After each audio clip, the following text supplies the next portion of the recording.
how to negotiate salary. Let's get into that. I'm going to cover several things. It starts with a job interview, because that's, after all, what we're talking about here. We're talking about how to get hired. Okay, so I'm going to cover that. So salary expectations on an application, an interview. We're going to talk about when they ask you, what is your current salary? We're going to talk about that. We're going to talk about how to negotiate salary, how it all works, right? How you can force somebody's hand. And we're going to talk about what is an appropriate salary. How do you know that you're asking for something reasonable or unreasonable? Okay, so let's get into this, and I'm going to try and speed through this, and we'll get back to questions. Okay, salary expectations on a job application. Bottom line is, a lot of times this process starts where you apply for the job, and especially on a web form where you're doing an application online, they can say you need to enter a number for your required salary, and it has to be a number. And you can't put a range. It has to be one number, and you can't skip the question. What do? Bottom line is, you put the lowest number you would ever possibly accept. Okay, if every detail that you don't know about this job turns out to be best case scenario. So, for example, what are the work hours going to be? Well, maybe they haven't disclosed that in the job posting. Now, you're assuming it's maybe standard hours, 40 hours a week or something. Sometimes jobs are less than that. You can go home early, and, that's fine, or, whatever. Maybe they give you all the holidays off, all the long weekends off, like all this kind of stuff. What are your sick days? Do you get sick days? Do you get vacation? Let's assume all of those things are best case scenario. Who is your boss going to be a jerk? Are they going to be wonderful? You don't know. Just assume they're going to be awesome. They're going to be the best boss you've ever had. Et cetera, et cetera. Assume everything is best case scenario, and then fill in what's the lowest number you would ever possibly accept. And as you find out more about the job, as you go through job interviews and you talk to the company more, and they give you an offer, and you gradually learn a little bit more about what they're wanting you to do and how it's going to work, then you can always revise that number upwards as you find out more details from them. That's how this works. Okay. But what this enables you to do is to get past this hurdle, because if you put a number too high, you price yourself out of the running. Usually the reason for asking you this question in the first place is simply so that they can eliminate you in a pass-fail elimination, and they'll have an upper limit on that number. If anyone who asks for more than a certain number that we're not telling you, you get eliminated. Sometimes they put an upper limit and a lower limit. They say anyone who wants less than this amount can't be serious, or they're just like, that's what they're worth. They're a terrible employee. So they're eliminated too, right? So what you want to do is you want to get past this, okay? Because the only thing they're looking for at this point is they're looking for how much they're judging you on how much money you ask for, right? What you want to do is you want to get past that to the point where they actually get to know you. You come in for an interview. You come in for maybe 2 interviews, if that's the process, and they see how awesome you are. They see, wow, that person is perfect for it. They're super friendly. I get along with them really well. They're very professional, great communication skills. They obviously know their stuff. I think they could really bring a lot to this role. We want them, right? If you had put a higher number in your application, you'd have never got to the stage where they realized how awesome you are because they brought you in. You'd be eliminated outright. So you want to get past that, get to the interview. Now, I know what a lot of people are saying. The obvious knee-jerk thing is you're wondering, well, if I say a low number, then they'll hold me to that. It's like, they're not going to hold you to anything. What's the worst case scenario? They offer you the job. If it's so low, it doesn't make sense. You just say, okay, well, thank you. I'm very flattered for this job. I need you to change this number to this. And if you can't do that, I'm sorry. It just doesn't work for me. What's the worst case scenario? A lot of times, the way things work on the other side of the table is they're trying to get the right person for cheap if they can, but they want the right person for the job. They'll try these tactics, but in the end, if you're the one they want, managers don't mind paying a little bit extra to get the person they want. That's how these things work usually. And if it doesn't work like that, well, you didn't really lose anything, did you? It just was a non-starter. But that's how you handle that. In a job interview, it's a little bit differently. When they say, what are your salary expectations? The bottom line is you don't want to talk about this in an interview. You don't want to try and discuss salary at all until the offer stage, okay? Because it will not go well for you. You can't give them an ultimatum. You can't say like, I need more than this. They'll say, okay, we'll just hire somebody else, because they're talking to several people still at that point, right? So in a job interview, whenever they say, you know, what are your salary expectations? You avoid the question. You say, well, it's too soon to get into that, or I would need to know more details about this job before I could give you a real accurate answer on that. And if they really play hardball with you, you say like, you know, well, this is an approved job position. So obviously, the salary range must have been approved also when you guys approved this position. Can I ask what the range is? And then whatever they say, if they give you a range, you say, that works fine with me. You know? Now, a lot of times what they'll do is that won't work, because they'll give you this complete BS where they say, you know, oh yeah, it's an official position. Yes, it was approved, but oh no, we don't know. We don't know the salary for this job. No. Yeah, we're hiring you for it, but we don't know. And we need to know how much you need, but we have no idea how much we're willing to pay. It's like, yeah, it's so annoyingly transparent, which is a complete lie right to your face. That gives you an idea of the people you're dealing with. Okay. So all those people who might have had a problem with me 10 minutes ago saying, you know, don't say you were fired. Say, you know, don't use those words and say you left, right? And you think, oh no, I can't be dishonest about anything in a job interview. They're lying right to your face when they say these very common words, oh, we don't have the range. It's about as true as when they say this position is on hold, right? Have you ever gotten that, right? So that's how you handle that. And then at the end of the day, if they really put the screws to you, what you do is you give a wide range. You give a low number to a high number, and you say somewhere in there, I'm sure would be fine. Somewhere in there is fine with me, depending on the details, which, you know, I'm sure we'll get to later if we get that far, right? Now, the two numbers you say, they are still doable. They're not like, you know, just completely out to lunch. Like they're not, you know, I will go anywhere between minimum wage and, you know, what the CEO makes, you know, like, no, you pick two technically doable, reasonable numbers, but they are a stretch. Okay. And that's the idea. So you say, I don't know. I mean, somewhere between here and here would be fine. You know, I can't narrow it down any more than that because at this stage, because, you know, I really don't really know very much about this job. So that's the best I can do for you right now. And then they get their number, right? And the reason you do that is because they won't be able to eliminate you because you gave too high of a number, because your range started from quite low. But it also leaves you open to ask for more money later on in the offer stage, because you never said that, you know, you needed a little amount of money. You said somewhere in this range, and the range went all the way up to, like, you know, the top of what the range probably is for that job, right? So that gives you the elbow room to ask for more money later on, right? Without going back on any word or anything like that.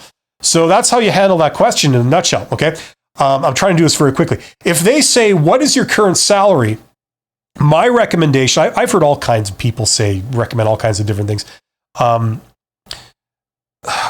line is I recommend that you say, you don't reveal that.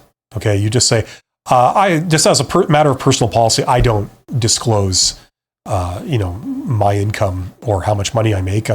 For privacy reasons and confidentiality reasons. I'm sure you understand, you know?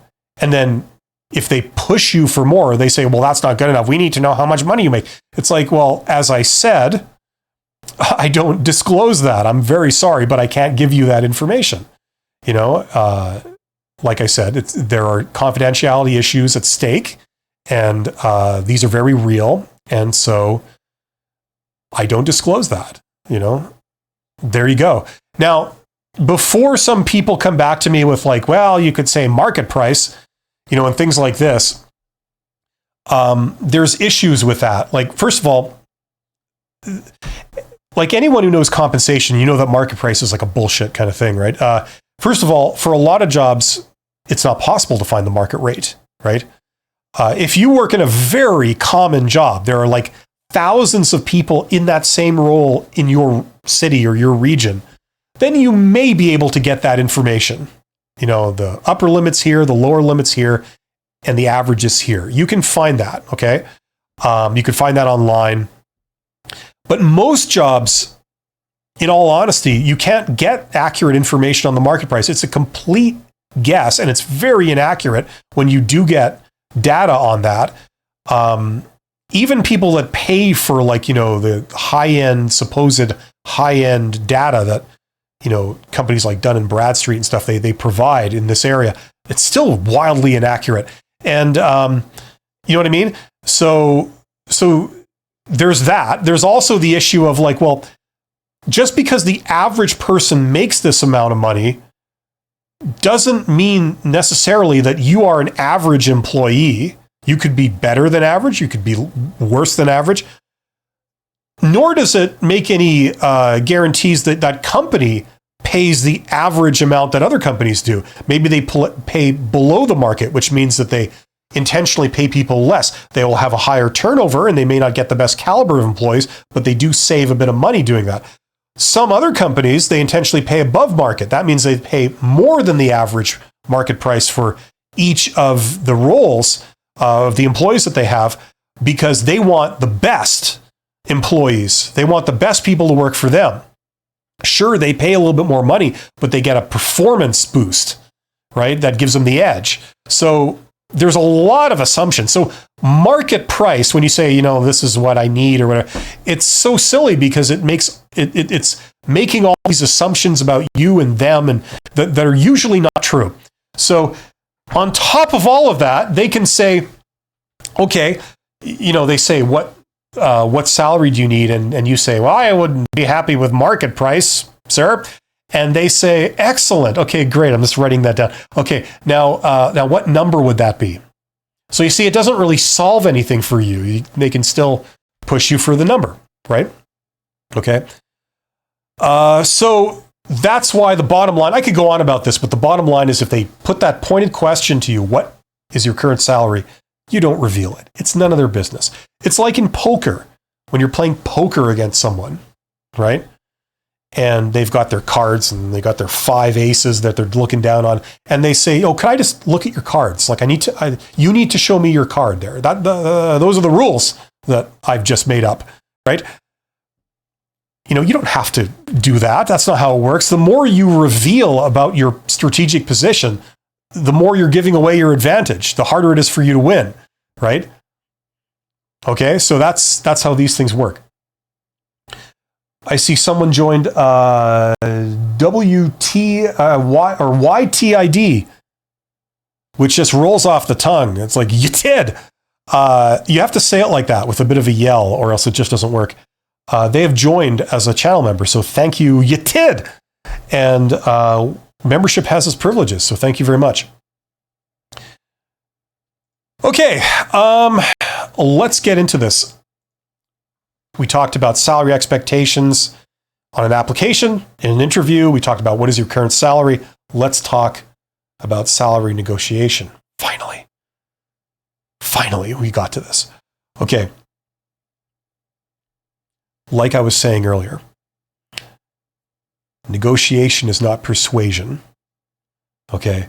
Just whining to someone saying, come on, surely you can do better than that, right? That's not negotiation. That's like the appearance of negotiation. Negotiation is about knowing your position. That's the central thing that it's about. Then it's about having options. Okay. Now, think about it for a second. If you work for a company, and let's say you're wanting a raise, and this is driven by the fact that, you know, you feel you deserve a raise, you know? I feel like I'm a very valuable employee, and I feel I need more money. I feel I deserve more money because I'm so damn awesome, right? And then you go to your boss and you basically communicate this to your boss and you say, I'm so amazing. And surely you agree that, I deserve a lot more money. And I'm sure you agree with me on that. You're coming with me on that. The first problem is that maybe the boss doesn't agree. Okay, so they, you think you're an amazing employee. They think you're average. They think like, okay, well, I have 10 direct reports and you're not the best, but you're not the worst. You're somewhere in the middle. I have no problem with you. I think you do your job pretty decently. But if I had to pick like one person that, is clearly wasted in that position and deserves to be promoted, it would unfortunately not be you, right? Maybe that's what they think, right? So you go to your boss and they say, no, sorry, no raise. We have a system for raises and we have a very specific thing, how we assess people. And, no, you're not due for a raise according to our system, that I've just made up. And, that's the first kind of problem. The second thing is, let's say they agree. Let's say that, they agree that you're awesome. They say, hey, you've been working here for 5 years. I can come to you. I can get you to do extra little tasks that need to be done. And, you're very happy to help. You're very accommodating, and I appreciate it. I know how you go above and beyond. You don't technically have to do these things. I wouldn't fire you if you just refuse to do these optional little extras that I occasionally, request that you do. But although I agree that you're awesome, I just don't have the money to pay you right now. I get a certain budget for this department and we're already kind of using it all. I don't have any extra, money in the bank kind of thing that I can just take and give to you. I'd love to do it. I'd love to pay all you guys 10 times what you're being paid now. I would get even better performance out of you. I'd pay myself 10 times more too. Maybe 11 times more. But, I'd love to be able to do that, but I can't. Right? So the first problem is, do they agree with you? The second problem is, are they able to turn that into action, right? Now, that all could be irrelevant because you figure like, look, I'm clearly worth more than what I'm making. And this is evidenced by the fact that I look up online and it says that someone with my experience and my education in this particular geographic region, in this industry, should be making in this range, right? So I'm convinced that I'm worth more. Well, how do you know? Like I said before, you decide these things by getting quantifiable, hard results, okay? So even if you're worth way more, even if you're worth $1 million a year because you generate $10 million a year for the company, you could still be confronted with a boss that says, no, absolutely not. We've done our homework and we know how much people are worth. And sorry, you're not worth, the amount that you're asking for, which is crap. But they refuse to give it to you because at the end of the day, it's not about persuading them, or they intentionally refuse to be persuaded. Their goal is to maximize productivity, which means getting as much work out of people as possible while simultaneously paying them as low as possible. That's what their job is, technically, right? Theoretically. I've been a manager. That's what you do. Now, that okay, paying good employees bonuses and things is a smart thing to do. That'll keep them here. That'll keep them motivated. But technically, if we can pay them as little as possible, that technically would make us look better, right? So it may not be a winnable situation. You may not be able to persuade them with logic or with emotion or with anything else. And that's not what this game involves. It involves knowing this is my value. This is my exact value. And that is based on something real. And knowing that I have options. If my one option or my two options are either unemployment or working for you, right? Then I'm kind of stuck.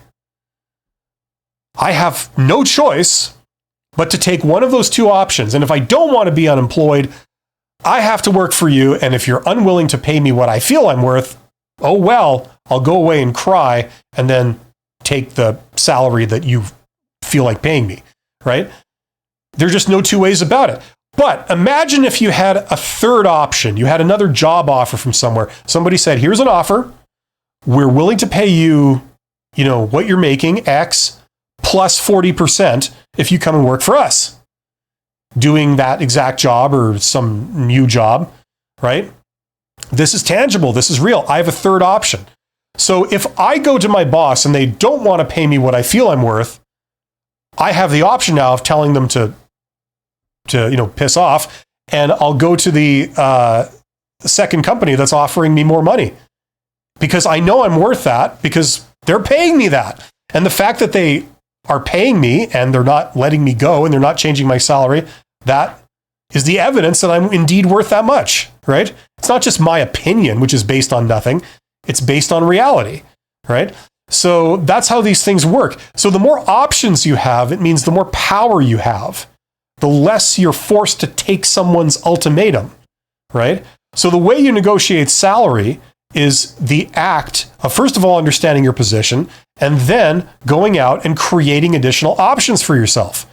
Now, most people don't like to hear this because it involves work, right? They would prefer to just get paid more money because they feel they should be paid more money, and they ask for more money, and they get it, right? I feel I need this. And their boss goes, okay, here you go, right? Wouldn't that be nice, right?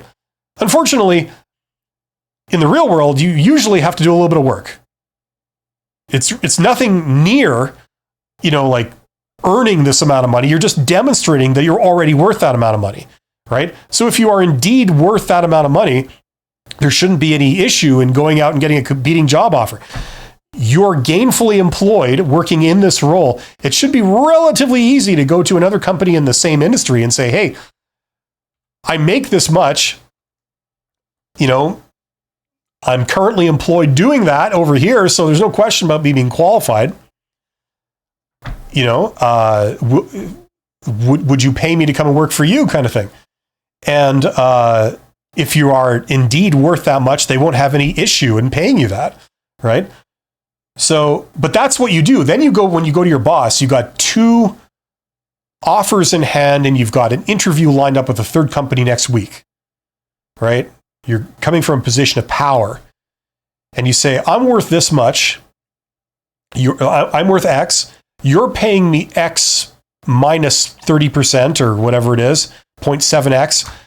I'm going to need X, for me to continue working here. I'd love to work here. I love working for you. I love this job, but I'm going to need this much money, or unfortunately, I can't work for you anymore. And then it's not a matter of persuasion. It's not whether they believe you or whether they agree. You're just telling them, look, I don't have control over you. I have control over me. And this is what I'm going to do based on what you choose to do. So if you choose to keep me at my current salary, I'm going to be out of here. And that's fine with you because you're going to end up making X just at some other place, right? It's not about persuasion. It's not about whether they agree. It's not about making a logical argument or an emotional appeal. It's about having options and knowing your position, okay? As I said, most people don't like hearing this for the first time because it involves a little bit of extra work, right? But that's the reality of it. And that's how negotiation is done in the business world, okay? You have to force someone's hand if you're asking them to pay for what pay more for what they already have. You know what I mean? They're not going to do that voluntarily most of the time. Okay, that's what negotiation is about. That's how it works. And in the in the hiring process, you can only negotiate it in the offer stage. Okay, so if you're getting a job and they've said like, okay, this job pays X or something, and you feel that you're worth more, and that's based on something tangible, once you get an offer, then you have the ability to negotiate. You can't negotiate before the offer. Don't even attempt it because it will fail, because they're talking to 20 candidates at that point, or 10 candidates, or 5, or whatever it is. And if you suddenly price yourself higher, they'll say, okay, well, fine, we just won't hire you. We've got to eliminate 4 people out of the 5 anyway. You'll just be one of the 4. There, that was easy, right? So it's not going to work. You wait till they've said we've talked to everyone and we've made our decision. We want you. Okay.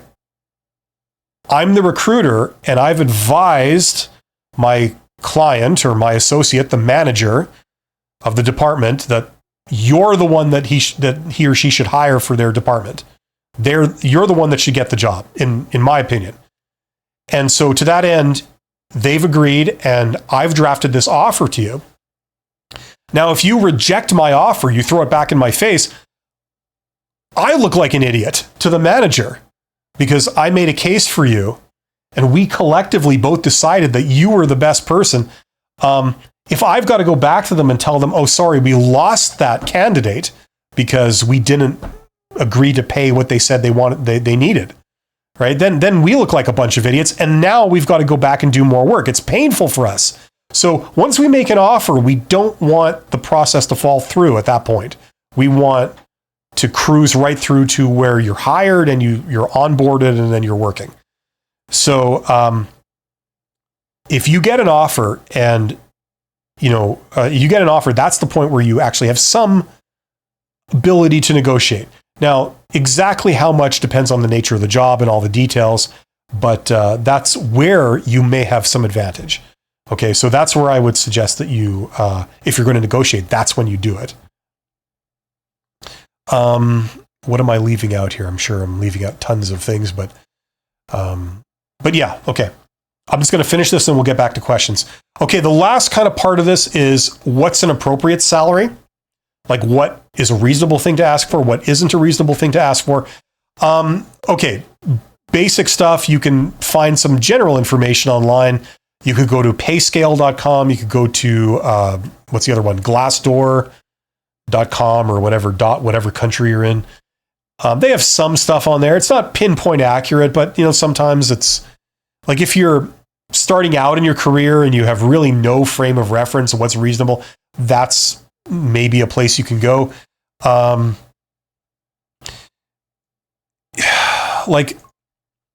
There's other things in here. I could talk about value-based pricing and stuff like this.